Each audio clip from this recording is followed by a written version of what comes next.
Ladies and gentlemen, hello and welcome once again to Time Warp, the show where we take a wrestler from WWE's roster and see how they would do somewhere else along the wrestling timeline. My name is Paul Laporte. Joining me once again, as always, Mike Miner. My co-host, Mike Miner. How are you guys doing? How's everybody doing today? Hope everyone's doing well. You know, I got a question before we get this started. We mentioned WWE wrestlers. Why not EC3? People have actually asked about that before, about doing wrestlers from elsewhere.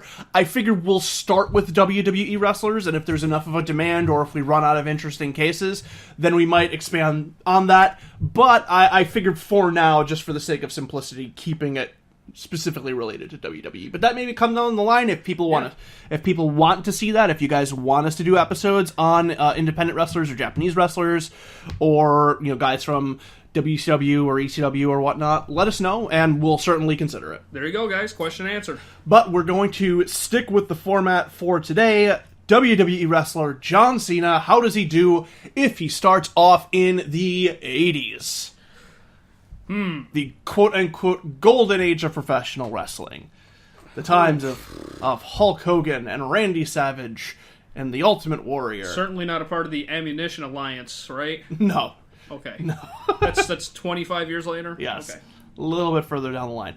Okay. So, John Cena, first of all, we have a few different iterations of John Cena that have been through his career. He starts off as the prototype, then he moves on to the heel rapper, and then the babyface rapper, and then just the babyface. Well, remember he was a generic... Yeah, is that what you're talking about? The babyface? Are you talking about... The prototype. Between the prototype? Yeah. Between the prototype Yeah, and, that's true. He wasn't the prototype when he first came in. I'm John Cena. How's it going, guys? That's right. He was the prototype in OVW or whatever. At least he wasn't like a smiling Rocky Maivia type character. He was kind of like the ruthless aggression guy. Yeah, so the plucky guy who feuded with Kurt Angle early on.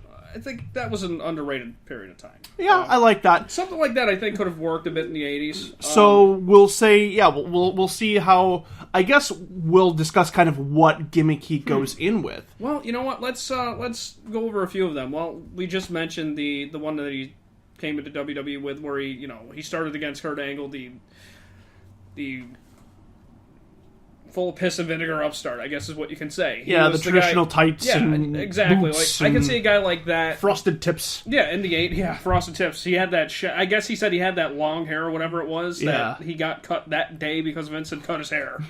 I think in that type of shtick, he would have been like, a guy his size doesn't get looked at like enhancement talent, but a guy with that look gets looked at like he's enhancement talent. So, as far as that shtick back then, I couldn't see it going that far. Perhaps he'd be an enhancement talent at that point. So what do you think? You think he needed something more colorful then? That's what it was around that time. Was it more colorful or dark? I mean, more colorful in terms of his character, not in terms of the shit that's he what was I mean. wearing. Like that, and especially his gear. I mean, look at Macho Man Randy Savage, Rick Rude, Hulk Hogan. Then you got heels like King Kong Bundy. I mean, they had something that made them stand out. So Bret Hart, Jim Neidhart, guys wearing pink. I mean, and the personalities stood out too. So okay, so first thing we're doing is we're giving him a costume makeover, I guess. I mean, a personality makeover would help too. I mean, you had Ultimate Warrior. And, you got all these guys that were larger than life and colorful. So Slaughter. I'm gonna keep throwing out names, so you better cut me off. Does he come in as a heel or a face? What do you think is better for him to come in the 80s? John Cena shows up in the Boston territories. A guy with his looks and his size and his stature, he'd come in more like... he'd be a face. Yeah. There's no doubt about it. Clean-cut baby face. Yeah, exactly. Mm-hmm. It's not a guy like Hercules. It's not a guy like, let's say, Haku. Mm-hmm. Not a guy like King Kong Bundy. There were certainly guys that were cut up and good physique and everything, but they were almost... always faces. I mean, Rick Rude, though, was the main exception, but he had such a shtick where he would come across as this gigolo type. Right. This adult film star type where he would go and try to get all the women's worked up. And that was his shtick. But that's... Yeah, he was going to take your girlfriend. He was going to take your girlfriend. He called you a fat, sweaty, disgusting... Sweat hog. Kansas City sweat hog, and then he wants to, give the show your women, show your wife what what a real man looks like. Yep. Yeah. All right, so he comes in. Let me disrobe. Hit my music. So he comes in as a babyface, but the question is that where does he fall in that hierarchy? Because he's, I mean, here's the elephant. Here's the elephant in the room is we already have in that time, you know. But here's the elephant in the room is we already have a Hulk Hogan in that period. It's Hulk Hogan, who's the guy that everybody kind of compares Cena to. Yeah, everybody compares Cena to like a modern day Hulk Hogan. Is there room enough for two of them? Well, we also have to look at. I mean, you had Randy Savage, who was a different stature and everything, but he was a smaller type of guy, I guess, and he's still a big guy, but just I guess a smaller stature. I think in terms of kind of I think Cena would do size okay. and build, Cena's a lot closer to Savage than Hogan. I mean, I don't know. It really depends too, because there was also a huge drug culture back then, as far as True, Cena's probably a lot bigger. Yeah, exactly. So if Cena were, that's he a had fair point. He had the fat, swollen steroid head. Then here's the thing, though, is that we know how successful Cena can be nowadays. Whatever you can say all you want about disliking Cena and the crowd being 50-50 on him, fine, but you can't deny the guy's successful, and he's had a huge babyface career. Yeah. And we've talked about it before on different shows and on different articles on the site. The formula to build a giant babyface is start him as a heel, or start him as a face, and then he turns heel when the crowd kind of rejects him. Hulk Hogan, Macho Man Randy Savage. All of these guys. Those guys started as heels. I mean, everybody generally starts as a heel who becomes a giant babyface and then works until the crowd accepts him, and then they flip. Or the thing that they do is they come out like John Cena did, as kind of generic. Randy Orton, same thing, kind of generic.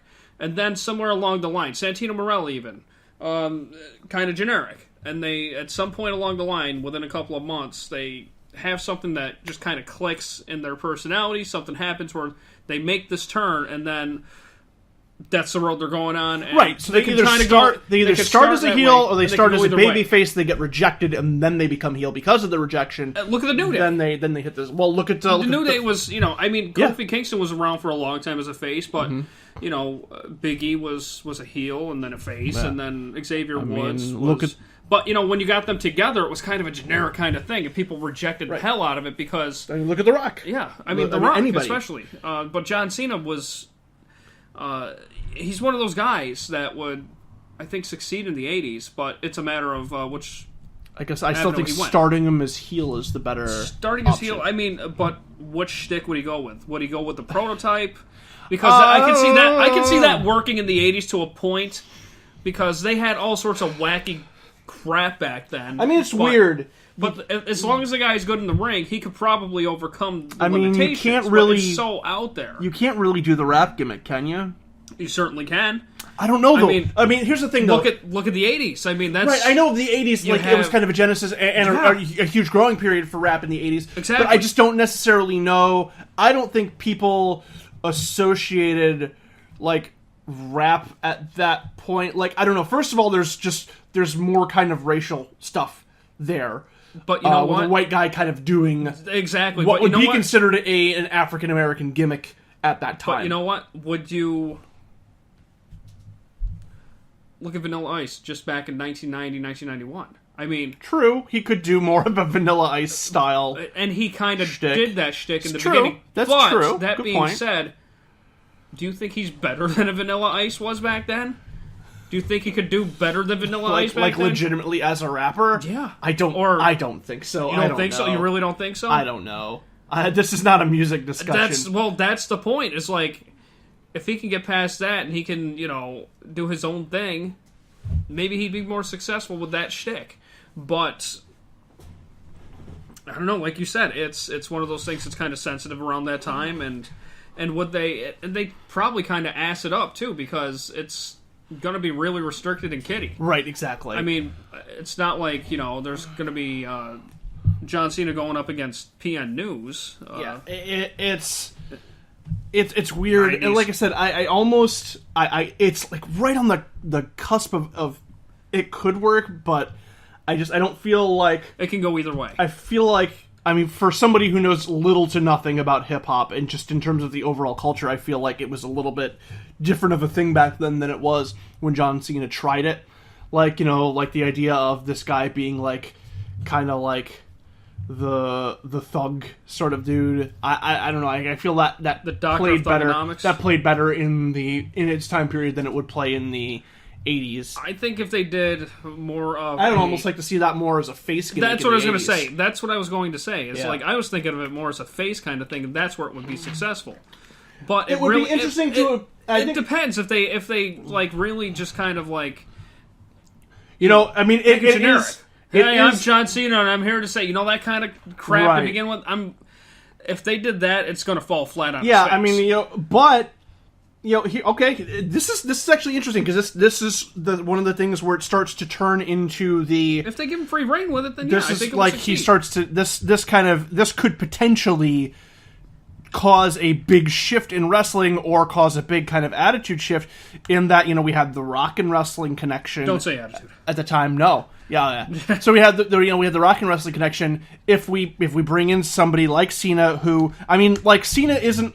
That was a gimmick, obviously, to an extent, but Cena is a big fan of rap music. He genuinely loves that culture, and he gave it a lot of respect when he was doing that gimmick. If you bring in a guy with something like that, do you try and build this momentum to the rap and wrestling connection? Huh. And try and bring in more hip-hop artists? That is, for some reason that slipped by me, that's a great point. Bring in hip-hop artists of the day instead of Cyndi Lauper and instead things of like that. So instead of having... Or alongside. Instead of having, Run DMC come around in 1998, 1999 to, do an album for WWE, they're there 10 years earlier. Their heyday. In the ring, perhaps at a SummerSlam or a WrestleMania, being a valet with John Cena to the ring. It opens some interesting doors. Yeah.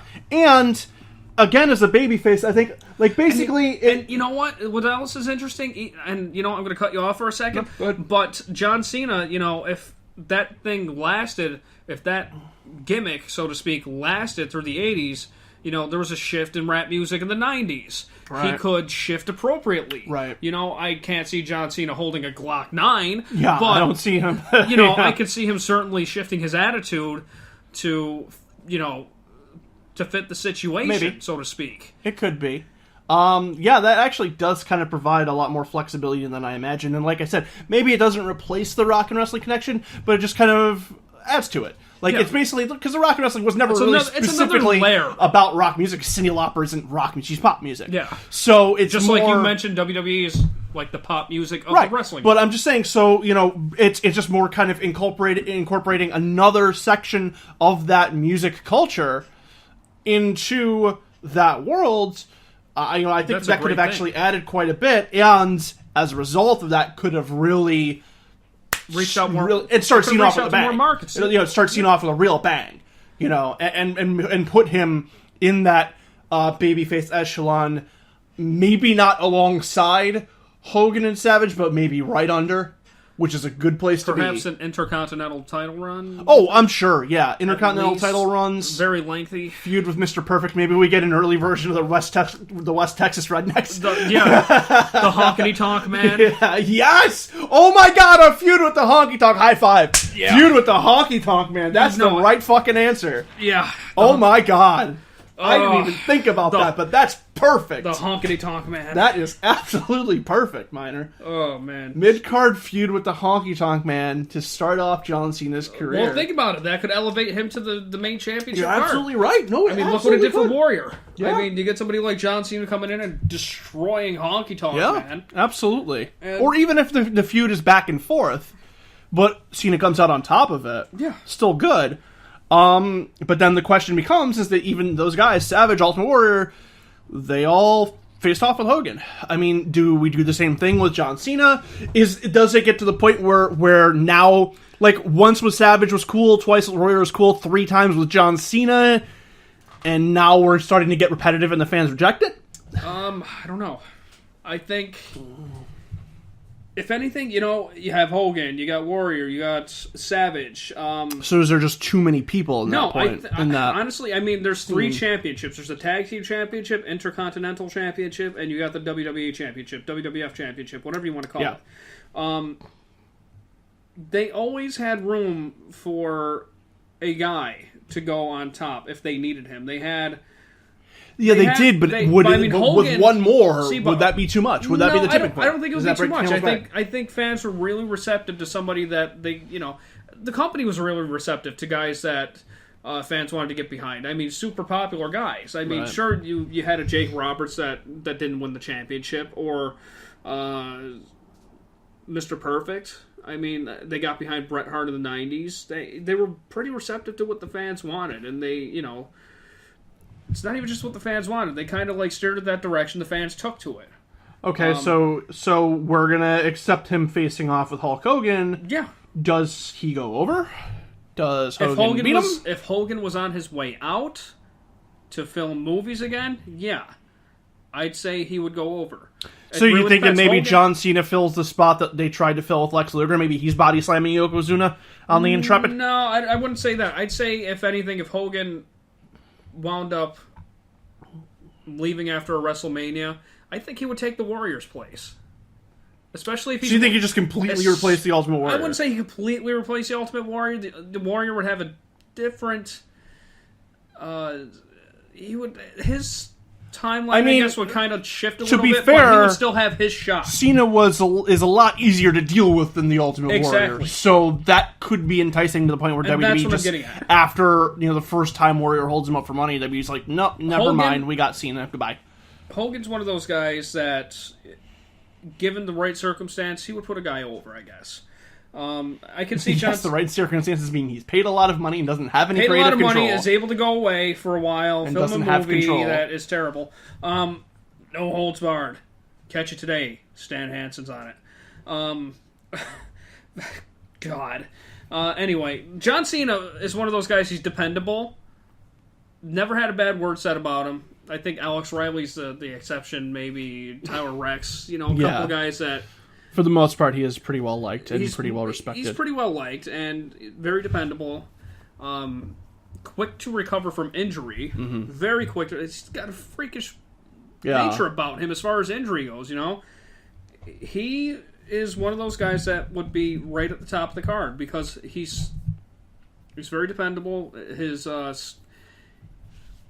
I don't want to say his skill set's widely varied, but you know what? If you look at it from when he began to now, he can pull out some things that would surprise you. I think his moveset for that time period is much better for advanced. That time. Oh yeah, he is considered probably on a similar level to guys like Perfect and Bret Hart almost. I mean, people crap on this guy now, and think about it. He dives from the top rope and does a leg drop to the back. A lot of it is unfair. I mean, does he do it all perfectly? I wouldn't say he does, but he sure as hell tries, and he's ready to go. So here's the question that we always end the show off with. Does John Cena have as successful of a career if he starts in the 80s as he did when he started at the present time? Do you want me to be honest with you? Yes, always. Yeah. Don't lie to me, Minor. No, absolutely not. I think John Cena... We were talking about The Undertaker the last time. John Cena would be one of those guys that would have an Undertaker place in this industry. 25 years of John Cena. 25 years of John Cena. We might get there already. We might get there anyways. It's going to happen. But the problem is now his shtick is so stale. Yeah. It's been going since 2005 that at the rate that it's pretty much the same thing. It is the same thing. Can you imagine if we get to 2030 and John Cena's still around? He's still got the jorts on. He still looks the same. He still comes out. He still looks the same. No balls. He's literally a prototype robot. Jesus Christ, that could happen. That legitimately could happen. He's basically like the Vision or Gunjack from Tekken. He is Gunjack from Tekken if you look at him. Pretty much. He's Jack. I think so how do you think? So John Cena, he has a nice extensive run going to 2045, and So you think that in terms of legacy, it's better? I think if he did the rap shtick, it would evolve over time at just the right spots. It would fit, and even if he had to drop it for a while, I mean, look what The Undertaker did. He doesn't really do it now. He did the biker thing, and then he wound up moving on from it and going back to his old shtick. But I mean, John Cena could do the same thing. He could jump to something else, go from there. Yeah. But his shtick was more flexible around that time to today. So I agree. I think he would do really well. I think when it gets to around 2007, he'd do some auto tuning. I think he would do well. There's a lot of interesting opportunities for him, and the fact that he is less of a pain in the ass than some of the people at that time is going to serve him well. Elizabeth, get back in the house. his moveset fits for that time period. He clearly has the physical longevity and the health to pull it off a long run. I don't think he has the 12 title runs or whatever that he did. No, it was a much different world back then. Yeah, I mean, he will be a multiple-time world champion. 4, 5, 6, maybe.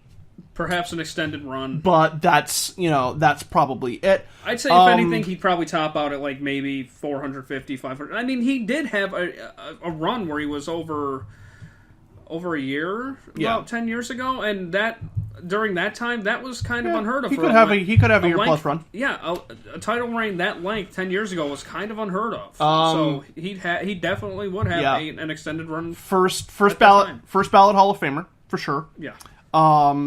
Influences a lot of people. Now, will he have his own little talk show that he does? Maybe. I'm sure everybody in that time period did. I think his career goes as well as it did in WWE, maybe even a little better, but maybe the success isn't measured in numbers that are quite as high because there's other people around that are like that. The title situation was different then. Yeah. Also, I guess as a little sub thing, WCW makes him an offer, but he would reject it, I think. Yeah. I'm telling you, the talk show, rapping with John Cena. Yeah. So, I think 80s, good time period if you're John Cena. Yeah. But, I mean, this was a good time period for him, too. Again, this is just one of those cases where a guy like that is probably going to do well in a lot of places he ends up. John Cena of the 60s. John Cena in feudal Japan. Maybe John Cena's a Knight of the Round Table. Maybe the Attitude Era isn't as kind to him, but the 80s he's suited very well for. Now that I think about it, we should go and record us playing SmackDown 2 and create a John Cena head and put him on a Knight's body. Or whatever. All right, ladies and gentlemen, that's going to wrap it up for this episode of Time Warp. Hope you enjoyed the show. A bit of a... Not huge news, but news for the site in that if you've missed any episodes of Time Warp or Booking a Better Wrestler or Changing the Questions within a very short amount of time, probably by the time you're listening to this, if not tomorrow at the latest, all of those series, every episode of them is going to be available on iTunes in podcast format. They're going to be their own individual series. Just search for Changing the Questions for Booking a Better Wrestler for Time Warp. We have all of those episodes that we have submitted to iTunes, and you'll be able to listen to all of those as podcasts going forward. We'll also have a link to those on the website in case you want to download those. We'll be putting that up probably by this evening as well. Please be sure to check out all of our shows. On Mondays, normally, we have Time Warp. On Tuesdays and Thursdays, we have Changing the Questions. On Wednesdays, we have Booking a Better Wrestler. And on Fridays, I promise... Really, I'm going to try very hard to have a new episode of Let's Play TEW going up there. Be sure to check out our website, www.changingtheqs.com. That's changingtheqs.com. We just put up an article that is breaking the internet right now. Very controversial. So we're always trying to put up lots of different things on there. We do recaps of Raw, of SmackDown, of NXT, and then articles throughout the week. So there's always stuff going on there. Go ahead, check it out, leave your feedback. We want to hear all your comments. Also, be sure to follow us on Twitter. Same handle, at ChangingTheQs, at ChangingTheQS. You can search for us on Facebook as well. Just search for Changing the Questions. And if you want to send us a good old-fashioned email, you can do so at changingthequestions@gmail.com. That's going to wrap it up for this episode of Time Warp for Mike Miner. I got to go check the Honka-Beater. My name is Paul Laporte, and we'll see you on the flip side. Bye, guys. Goodbye.